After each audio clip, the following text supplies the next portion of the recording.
नमस्कार दोस्तों, स्वागत है एक और नई वीडियो में। दोस्तों आप देख रहे हैं स्टडी विद हेमन यूट्यूब चैनल। तो दोस्तों हम लेकर आ चुके हैं आपके लिए कक्षा 10वीं विषय हिंदी के लिए आपके लिए टॉप 100 ऑब्जेक्टिव क्वेश्चन जो कि आपके एग्जाम में 100% देखने को मिलेंगे। दोस्तों इस वीडियो को पूरा देखिएगा, इस वीडियो को पूरा देखेंगे दोस्तों तो बहुत ही ज़्यादा आपको बेनिफिट होने वाला है, क्योंकि दोस्तों जो ऑब्जेक्टिव क्वेश्चन हम आपको बताने वाले हैं इस वीडियो में, अगर जो स्टूडेंट वीडियो को पूरा लास्ट तक देखेंगे तो उन्हें बहुत ही ज़्यादा फ़ायदा होने वाला है। क्योंकि दोस्तों इसमें हमने ऐसे इंपॉर्टेंट क्वेश्चन सिलेक्ट किए हैं जो कि आपके हर साल एग्जाम में पूछे जाते हैं। तो वीडियो को पूरा ध्यान से देखिएगा, क्योंकि दोस्तों टाइम भी आपके पास बहुत ही कम बचा हुआ है और स्टूडेंट आपकी अगर तैयारी नहीं हुई है तो हम जो आपको ऑब्जेक्टिव क्वेश्चन बता रहे हैं तो उनको आपको बहुत ही अच्छी तरीके से तैयार कर लेना है। ठीक है, मैं आपको क्या जो आपकी बुक है उसमें से भी ऑब्जेक्टिव क्वेश्चन छांट के बताऊंगा। जो आपकी परीक्षा अध्ययन है, परीक्षा बोर्ड है, सभी के क्या है, मैं सभी में से आपको ऑब्जेक्टिव क्वेश्चन बताऊंगा। आपके जो क्वेश्चन बैंक है, सभी जितनी भी चीज़ें आपको दी गई हैं सभी में से आपको मैं क्या क्रम बाय क्रम छांट कर क्वेश्चन बैंक बताऊंगा। क्योंकि दोस्तों अगर आप कोशिश करेंगे तो कोशिश करने वालों की हार कभी नहीं होती है, इसलिए कोशिश करते रहिए। भले टाइम आपके पास कम है लेकिन प्रयास जरूर कीजिएगा अपनी तरफ से 100% देने का। दोस्तों अगर आप अपनी तरफ से 100% देंगे तो आपके बहुत ही अच्छे अंक आएंगे, ये आप क्या है श्योर रहिए। ठीक है, तो चलिए दोस्तों टाइम को हम ज़्यादा वेस्ट वैसे भी नहीं करेंगे, क्योंकि दोस्तों टाइम हमारे पास वैसे भी ज़्यादा नहीं है। इस वीडियो को स्टार्ट करते हैं। इस वीडियो में आपको कक्षा 10वीं के विषय हिंदी के लिए आपको क्या है टॉप 100 ऑब्जेक्टिव क्वेश्चन बताऊंगा। तो आपको पता है कि इस बार ऑब्जेक्टिव क्वेश्चन आपके 32 आने वाले हैं, यानी कि ऑब्जेक्टिव क्वेश्चन का जो वेटेज है वो बढ़ा दिया गया है एमपी बोर्ड के द्वारा। तो आपको सबसे पहले तो ऑब्जेक्टिव क्वेश्चन की तैयारी ही पूरी अच्छी तरीके से करनी होगी। तो चलिए दोस्तों ऑब्जेक्टिव क्वेश्चन स्टार्ट करते हैं। ठीक है, स्टार्ट करने से पहले वीडियो को अगर दोस्तों चैनल को आपने सब्सक्राइब नहीं किया चैनल को जरूर सब्सक्राइब कर दें, साथ साथ बेल आइकन का बटन जरूर दबा दें, जिससे हम जब भी नेक्स्ट वीडियो डालें उसकी नोटिफिकेशन आप तक सबसे पहले पहुँच जाए। चलिए स्टार्ट करते हैं आज की वीडियो को। तो यहाँ पर देखिएगा पहला है हमारा सही विकल्प चुनकर लिखिए। तो उद्धव ने गोपियों को क्या संदेश दिया था। जो उद्धव है उन्होंने गोपियों को क्या संदेश दिया था, हमें ये बताना। ठीक है, पहला क्वेश्चन है, जल्दी से सभी लोग आंसर बता दें कि पहले क्वेश्चन का आपका क्या आंसर हो जाएगा। तो दोस्तों इसका जो आपका आंसर हो जाएगा वो योग साधना का संदेश दिया था। जो ऑप्शन नंबर आपका दिया गया है ये आपका बिल्कुल सही उत्तर है। क्वेश्चन नंबर 2 दिया गया है, श्रृंगार रस का स्थायी भाव क्या है। ठीक है, मैं आपको 2-3 महीने से लगातार बता रहा हूँ कि जितने भी रस हैं आपको सभी रस के स्थायी भाव पता होने चाहिए।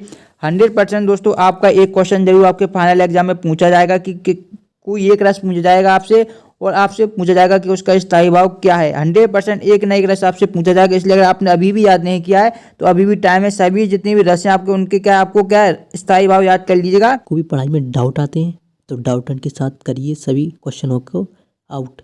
सबसे पहले आप अपने क्वेश्चन की फोटो कीजिए और उसे अच्छी तरीके से क्रॉप कीजिए और तुरंत उसका पाइए वीडियो सॉल्यूशन।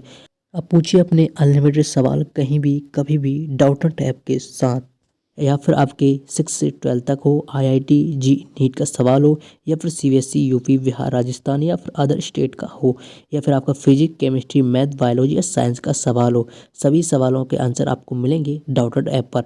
साथ में क्लास 9 से 12 तक IIT जी और नीट की ऑनलाइन क्लासेस भी आपको डाउटन पर मिलेगी। लाखों छात्र डाउटनेट से पढ़कर नंबर 1 रैंक ला रहे हैं, तो आज ही डाउटनेट ज्वाइन कीजिए और नंबर 1 रैंक लाइए। लिंक डिस्क्रिप्शन में दी हुई है। मैं आपको 100% गारंटी के साथ बोल रहा हूँ कि एक रस आपको जरूर देखने को मिलेगा, तो जरूर कर लीजिएगा। यहाँ पर पूछा गया था श्रृंगार रस का स्थायी भाव, तो श्रृंगार रस का जो आपका स्थायी हो जाएगा दोस्तों वो आपका हो जाएगा रति। ठीक है, क्या हो जाएगा दोस्तों, दूसरे का जो आपका आंसर है वो खा हो जाएगा, यानी कि रति। साथ साथ आपको मैं कुछ इस रसों के स्थायी भाव बता देता हूँ। देखिए जैसे कि अगर आपसे पूछा जाए कि वीर रस का स्थायी भाव क्या है, तो आप सभी को पता होना चाहिए कि वीर रस का जो उत्साह जो आपका स्थायी भाव होता है वो उत्साह होता है। ठीक है, क्या होता है, उत्साह। ठीक है, इसी प्रकार अगर आप कुछ से हास्य रस का पूछा जाए तो हास्य रस का हम बोल सकते हैं हास्य होता है या बोल सकते हैं हास्य होता है। ठीक है, ये आपको हो जाएगा। इसी प्रकार जितने भी आपके स्थायी हैं सभी को आपको याद कर लेना है। यहाँ पर देखिए विस्मय दिया गया है, विस्मय किसका स्थायी भाव होता है, निर्वेद। तो शांत रस का स्थायी भाव निर्वेद होता है, ये आपको पता होना चाहिए। सभी रस मैंने आपको एक बार बोल दिया है तो आप जरूर कंप्लीट कर लीजिएगा, छोड़िएगा मत, आपके लिए बहुत ही इंपॉर्टेंट होने वाला है। जो रस से संबंधित एक क्वेश्चन आपका पूछा ही जाना है। तीसरा क्वेश्चन दिया गया था आपका कि कस्बे के चौराहे पर किसकी प्रतिमा लगी थी। बहुत ही महत्वपूर्ण क्वेश्चन है, आपने देखा भी होगा आपके प्री बोर्ड या आपके जो अर्धवार्षिक है उसमें क्वेश्चन जरूर पूछा गया होगा कि कस्बे के चौराहे पर किसकी प्रतिमा लगी थी। ऑप्शन है महात्मा गांधी की, सुभाष चंद्र बोस की, सरदार पटेल की या लाल बहादुर शास्त्री की। तो तीसरे का दोस्तों आपका जो आंसर हो जाएगा वो हो जाएगा आपका ख नंबर का, यानी कि सुभाष चंद्र बोस की। भी आपका सही उत्तर है, तो इसे आप नोट कर लीजिएगा। चौथा क्वेश्चन था बाल गोविंद भगत साहब किसे कहते थे। तो इसका जो चौथे क्वेश्चन का आपका आंसर हो जाएगा वो हो जाएगा कबीर को। ठीक है, ये आपका आंसर हो जाएगा चौथे का ग नंबर का, तो इसे भी दोस्तों आप नोट कर लीजिएगा। पांचवा दिया गया था आपका कि मुंह की खाना का अर्थ है। तो मुंह की खाना को क्या अर्थ है, क्या भोजन करना होता है, क्या स्वागत करना होता है, या चुगली करना, या पराजित होना। तो इसका दोस्तों जो आपका आंसर हो जाएगा पाँचवें का वो दोस्तों आपका हो जाएगा घ नंबर का, जो कि होता है पराजित होना। मुंह की खाना मतलब पराजित होना। हमारा जो छठा दिया गया है वो है भोलानाथ का वास्तविक नाम क्या था। बहुत ही महत्वपूर्ण क्वेश्चन है, कई बार पूछा गया है। भोलानाथ का वास्तविक नाम क्या, ऑप्शन है तारकेश्वर नाथ, दामोदर प्रसाद, राजेश कुमार, या शिव कुमार। ये आपको चार ऑप्शन दिए गए हैं। तो इसका जो सही उत्तर दोस्तों हो जाएगा क्वेश्चन नंबर आपका छठे का, इसका आपका सही उत्तर हो जाएगा तारकेश्वर नाथ, यानी कि जो कवाल ऑप्शन दिया गया है ये आपका बिल्कुल सही होता है। ठीक है, तो ये हमारे 6 ऑब्जेक्टिव क्वेश्चन यहाँ पर कंप्लीट होते हैं। अब हम देखेंगे दोस्तों रिक्त स्थान। ठीक है, तो यहाँ पर देखिए रिक्त स्थान आ चुके हैं। तो देखिए पहला क्वेश्चन आपको दिया गया है कि श्री कृष्ण पढ़ने आए थे। तो श्री कृष्ण पढ़ने आए थे, तो क्या पढ़ने आए थे, वो राजनीति पढ़ने आए थे। ठीक है, तो ये आपका आंसर क्या हो जाएगा दोस्तों, राजनीति। तो इसे आपको यहाँ पर नोट कर लेना है। ठीक है, सेकेंड आपका क्वेश्चन था खालिस्तान कैसे गाँव मधुर चांदनी रातों की। तो ये आपका हो जाएगा, इसमें आपको जो खालिस्तान में भरना था वो आपको भरना था उज्ज्वल गाथा। यहाँ पर आपका आ जाएगा उज्ज्वल गाथा, यहाँ पर आप देख भी सकते हैं उज्ज्वल गाथा कैसे गाँव मधुर चांदनी रातों की, ये भरना है आपको। ठीक है, थर्ड था महाकाव्य में जीवन का चित्रण होता है। तो जो महाकाव्य होता है दोस्तों, महाकाव्य में जीवन का समग्र चित्रण होता है, क्योंकि जो महाकाव्य होता है वो बृहद आकार का होता है, तो इसलिए उसमें जीवन का समग्र चित्रण होता है। जबकि अगर आपसे खंड काव्य की बात करें दोस्तों, खंड काव्य की, तो खंड काव्य में जीवन के किसी एक खंड का केवल चित्रण होता है, किसी एक भाग का। ठीक है, लेकिन आपसे पूछा जाएगा तो वहाँ पर आपको खंड लिखा जाएगा, खंड काव्य में जीवन के किसी एक खंड का चित्रण होता है, जबकि महाकाव्य में जीवन का समग्र चित्रण किया जाता है। महाकाव्य आपका बृहदाकार का भी होता है, इसमें पात्रों की संख्या भी अधिक होती है। ठीक है, और इसमें अधिक छंदों का प्रयोग भी होता है। तो महाकाव्य में जो भी होता है, महाकाव्य का जो नायक होता है वो कैसा होता है, महान होता है, जबकि जो खंड काव्य का है वो नायक सामान्य भी हो सकता है। ये मैंने आपको जानकारी दे दी है महाकाव्य और खंड काव्य के बारे में, तो आपको पता होना चाहिए। दोनों में अंतर भी पूछा जाता है, 3 नंबर में पूछा जाता है कि महाकाव्य और खंडकाव्य में 3 अंतर लिखिए, या 3 महाकाव्य और खंडकाव्यों के नाम लिखिए एवं उनके रचयिता के नाम लिखिए। इस तरीके से क्वेश्चन पूछा जाता है। फिर आता है हमारा, जैसा कि मैंने आपको अभी बताया कि जो रस होते हैं उनसे संबंधित 1-2 क्वेश्चन तो आपके हर एग्जाम में, फाइनल एग्जाम में पूछा ही जाता है। तो यहाँ पर पूछा गया श्रृंगार रस का स्थायी भाव क्या होता है। तो श्रृंगार रस का मैंने आपको बताया ऊपर, श्रृंगार रस का स्थायी भाव रति होता है। इसे आप याद कर लीजिएगा, सभी रसों के कर लीजिएगा। प्रातः नेताजी का चश्मा गद्य की खालिस्तान विधा की रचना है। तो जो नेताजी का चश्मा है गद्य की कहानी विधा की रचना है, तो यहाँ पर आपको कहानी भर देना है। ठीक है, ये कंप्लीट होता है। उसके बाद आपको दिया गया है कर्मवाच्य में क्रिया खालिस्तान के अनुसार होती है। तो कर्मवाच्य में जो क्रिया होती है वो कर्ता के अनुसार होती है, तो यहाँ पर आपको कर्ता भर देना है। ठीक है, ये आपका आंसर हो जाएगा, नोट कर लीजिएगा। हम बढ़ते हैं नेक्स्ट क्वेश्चन की तरफ दोस्तों। नेक्स्ट क्वेश्चन देखते हैं, क्वेश्चन नंबर जो आपका 7वां है, जॉर्ज पंचम की मूर्ति पर खालिस्तान नहीं थी। तो जो जॉर्ज पंचम की मूर्ति थी उस पर क्या नाक नहीं थी, तो यहाँ पर आपको नाक भर देना, ये आपका उत्तर हो जाएगा क्वेश्चन नंबर जो नेक्स्ट दिया गया था 7वें का। ठीक है, इस तरीके से फर्स्ट क्वेश्चन में हमने 6 क्वेश्चन देखे, सेकंड में हमने 7 देखे, टोटल हमारे कितने 13 ऑब्जेक्टिव क्वेश्चन यहाँ पर कंप्लीट हो चुके हैं। हम बढ़ते हैं नेक्स्ट ऑब्जेक्टिव क्वेश्चन की तरफ दोस्तों। और दोस्तों अगर आपने जब वीडियो को लाइक नहीं किया तो वीडियो को लाइक जरूर कर दें, क्योंकि दोस्तों हम कक्षा 10 के सभी सब्जेक्ट की आपकी तैयारी इसी प्रकार कराएंगे। तो क्या है, आप वीडियो को अपने सभी दोस्तों के साथ शेयर जरूर कर दें। ठीक है, और दोस्तों जितने भी हम आपको ऑब्जेक्टिव क्वेश्चन बता रहे हैं वो आपकी प्रैक्टिस के लिए बता रहे हैं, जैसे कि आपकी अधिक से अधिक प्रैक्टिस हो जाए। ठीक है, क्योंकि देखिए प्रैक्टिस से ज़्यादा जो चीज़ प्रैक्टिस से आप परफेक्ट बन सकते हैं वो आप किसी और चीज़ से परफेक्ट नहीं बन सकते। जितनी ऑब्जेक्टिव क्वेश्चनों को जितनी ज़्यादा आप प्रैक्टिस करेंगे उतनी जल्दी आपको एग्जाम में ध्यान आएगा कि हमने तब क्या किया था। इसलिए मैं आपको प्रैक्टिस करवा रहा हूँ, इसी तरह मैं सभी सब्जेक्ट की आपको प्रैक्टिस करवा दूंगा, बिल्कुल भी आप उसकी टेंशन ना लें। ठीक है, अब यहाँ पर सही जोड़ियाँ दी गई, ये आपकी 6 सही जोड़ियाँ दी गई हैं। पहला है गिरिजा कुमार माथुर, तो पहले का आपका खा हो जाएगा, नई कविता के जो कवि हैं वो हैं गिरिजा कुमार माथुर, तो ये ध्यान रखिएगा। वीर रस मैंने आपको अभी बताया था, वीर रस का जो स्थायी भाव होता है देखिए उत्साह होता है। ठीक है, मैंने आपको ऊपर जब मैंने आपको पहला क्वेश्चन दिया गया था शांत रस का आज तक पूछा गया था निर्वेद, तो यहाँ पर मैंने तभी आपको बता दिया था कि जो वीर रस का स्थायी भाव होता है वो उत्साह होता है। ठीक है, आपने दोस्तों इस सेट में देखा होगा कि यहाँ पर रस से संबंधित 3 क्वेश्चन पूछे गए, यानी कि 3 ऑब्जेक्टिव क्वेश्चन आपके इसी सेट में बन चुके हैं। तो बहुत ही इंपॉर्टेंट दोस्तों रस के स्थायी भाव हैं आपके लिए। अगर आप इनको याद कर लेते हैं दोस्तों, फाइनल एग्जाम में आपके एक तो 100% आना ही है, हो सकता है आपके 2 और 3 क्वेश्चन भी पूछ लिए जाएँ, तो आपको क्या एक्स्ट्रा मार्क यहाँ पर आपके हो जाएंगे। इसलिए रस के सभी स्थाई जरूर याद कर लें, ठीक है, अगर आपने अभी तक याद नहीं किए हैं। मैं बार बार इसलिए बोल रहा हूँ कि दोस्तों ये क्वेश्चन 100% आपके एग्जाम में आता ही है, इसलिए मैं आपको बार बार बोल रहा हूँ, तो जरूर याद कर लीजिएगा। स्त्री शिक्षा से, तो तीसरे का आपका हो जाएगा देश का गौरव बढ़ता है। जो स्त्री शिक्षा होती है उससे हमारे देश का क्या होता है, गौरव बढ़ता है। माता पिता, तो यहाँ पर जब भी आपको बीच में एक डंडा देखने को मिल जाए तो वहाँ पर कौन सा समास होता है, द्वंद्व समास। द्वंद्व समास का मतलब क्या होता है, इसमें दोनों पद प्रधान होते हैं। यहाँ पर देखिए माता भी प्रधान है और पिता भी प्रधान है, यानी कि दोनों पद जहाँ पर प्रधान हो वहाँ पर कौन सा समास होता है हमारा, वहाँ पर हमारा होता है द्वंद्व समास। तो इसे आप नोट कर लीजिएगा, ठीक है, ये आपको हो जाएगा द्वंद्व समास। प्रातः आटे की गोलियाँ, तो आटे की गोलियाँ दोस्तों आपकी हो जाएगी मछलियों के लिए। किसके लिए, मछलियों के लिए। प्रातः हिरोशिमा कविता, तो ये रेलगाड़ी में लिखी गई थी, जो हिरोशिमा कविता है वो रेलगाड़ी में लिखी गई थी। तो इस तरीके से आपको ये जोड़ियाँ मिलानी थी, ठीक है। तो आपको क्या करना है, इन जोड़ियों को अच्छी तरीके से तैयार कर लेना। यहाँ पर जो मेन बात आपको क्या है ये पता होना चाहिए थी कि यहाँ पर अगर मान लो आपको कोई भी जोड़ी नहीं आ रही तो आपको किस तरीके से सॉल्व करना है वो मैं आपको तरीका बता देता हूँ, ठीक है। जैसे कि देखिए मैंने आपको कहा था कि रस आपको सभी याद कर लेने, तो आपको ये पता होगा कि वीरस का जो वीरस होता है उसका स्थायी वाक्य उत्साह होता है, ठीक है। इसी प्रकार माता पिता को आपको पता होना चाहिए, समास और संधि आपको पढ़ी होनी चाहिए, तो इसमें आपका क्या हो जाएगा, द्वंद्व समास हो जाएगा, ठीक है। इसी तरीके से दोस्तों जोड़ी मिलाने का बेस्ट तरीका यही होता है कि सबसे पहले जो आपको जोड़ियाँ आती हैं उनको सबसे पहले तैयार कर लीजिए। फिर यहाँ पर आप बाकी देखेंगे तो आपको सभी धीरे धीरे करके सभी जोड़ियाँ आपकी इस तरीके से बन जाएंगी, ठीक है। तो ये तरीका होता है जोड़ियों को करने का, तो ये तरीका जरूर अपनाइएगा, प्रैक्टिस एक बार जरूर कीजिएगा, ठीक है। हम बढ़ते हैं नेक्स्ट क्वेश्चन की तरफ दोस्तों। अब देखिएगा दोस्तों क्वेश्चन नंबर 4 दिया गया है, यहाँ पर हमसे पूछा गया है कि निम्नलिखित प्रश्नों के उत्तर एक शब्द और वाक्य में हमें लिखनी है, ठीक है। एक शब्द में लिखनी है या हम एक वाक्य में भी बोल सकते हैं कि एक वाक्य में हमें लिखनी है। तो देखिएगा इसके आंसर मैं आपको बताते चलता हूँ, ध्यान से देखिएगा, ठीक है। देखिए पहला क्वेश्चन आपका दिया गया था कि गोपियाँ किससे प्रेम करती हैं, तो जो गोपियाँ हैं वो भगवान श्री कृष्ण से प्रेम करती हैं, तो यहाँ पर आपको लिख देना है श्री कृष्ण, ठीक है। ये आपका आंसर हो जाएगा पहले क्वेश्चन का। सेकंड क्वेश्चन था साहित्य लहरी किसकी रचना है, तो साहित्य लहरी आपको पता है सूरदास जी की रचना है, सूरदास, ठीक है। सूरदास जी की कई रचनाएं जो कि आपके एग्जाम में पूछी जाती है, उन सभी रचनाओं के बारे में मैं आपको बता देता हूं, तो ध्यान से सुनिएगा। सूरदास जी की जो प्रमुख रचना है, एक तो आपका हो जाएगा सूर सागर, सूर सागर, ठीक है।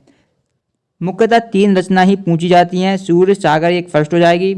सेकंड है उनकी सूर सारावली, सूर सारावली, ठीक है। और थर्ड उनकी जो रचना है वो है साहित्य लहरी, जो कि आपके यहाँ पर पूछी गई थी सेट में, साहित्य लहरी, ठीक है। तो इन तीनों को याद कर लीजिएगा, इन तीनों में से ही आपका अगर एग्जाम में क्वेश्चन बनेगा तो इन तीनों में से ही पूछा जाएगा, ठीक है। या तो आपसे पूछा जाएगा कि सूर सागर किसकी रचना है, तो आपको तुरंत बता देना है सूरदास जी की रचना, ठीक है। यहाँ पर देखिए जहाँ पर भी आपको सूर देखने को मिल रहा है समझ जाइएगा कि सूरदास जी की रचना है। यहाँ पर भी देखिए सूर लिखा हुआ मिल रहा है और यहाँ पर भी आपको सूर लिखा हुआ मिल रहा है, लेकिन इसमें कहीं पर भी नहीं है साहित्य लहरी में, इसलिए ये एग्जाम में पूछी गई थी कन्फ्यूज करने के लिए यहाँ पर सेट में। तो आपको तीनों पता होने चाहिए कि सूर सागर पूछा जाए या सूर सारावली या साहित्य लहरी, तो तीनों में क्या हो जाएगा, आपकी तीनों रचना किसकी हैं, सूरदास जी की हैं, ध्यान रखिएगा, ठीक है। जबकि तुलसीदास जी की जो रचनाएं पूछी जाती हैं आपको पता ही होगा, तुलसीदास जी की जो सबसे प्रसिद्ध रचना है वो है रामचरितमानस, ज़्यादातर आपकी यही पूछी जाती है, रामचरितमानस। 100% अगर आपके एग्जाम में आएगी तो यही आ जाएगी रामचरितमानस, ठीक है। इसके अलावा भी तुलसीदास जी की जो रचनाएं हैं वो आपको जाएंगी कवितावली, यहाँ पर मैं लिख देता हूँ कवितावली। इसके अलावा आपकी हो जाएगी दोहावली, दोहावली और विनय पत्रिका, इन्हीं में से आएगा, तो आपका इन्हीं में से आ जाएगा विनय पत्रिका। ये आपकी प्रमुख रचना है तुलसीदास जी की, इन्हीं में से अगर आपके एग्जाम में पूछा जाएगी कोई तो इन्हीं 4 में से आपकी एक देखने को आपको मिल जाएगी, ठीक है।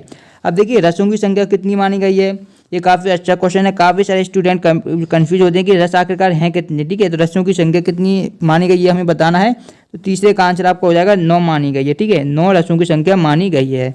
और आपसे क्वेश्चन पूछा जाता है कि संचारी भावों की संख्या कितनी है, ठीक है। ये काफ़ी महत्वपूर्ण क्वेश्चन है, आपने अपने प्री बोर्ड या आपके हाफ ईयरली एग्जाम में देखा होगा कि ये क्वेश्चन पूछा गया था, मुझे कंफर्म नहीं है कि कब आया था, लेकिन एक क्वेश्चन पूछा जाता है कि संचारी भावों की संख्या कितनी है, बहुत ही इंपॉर्टेंट है।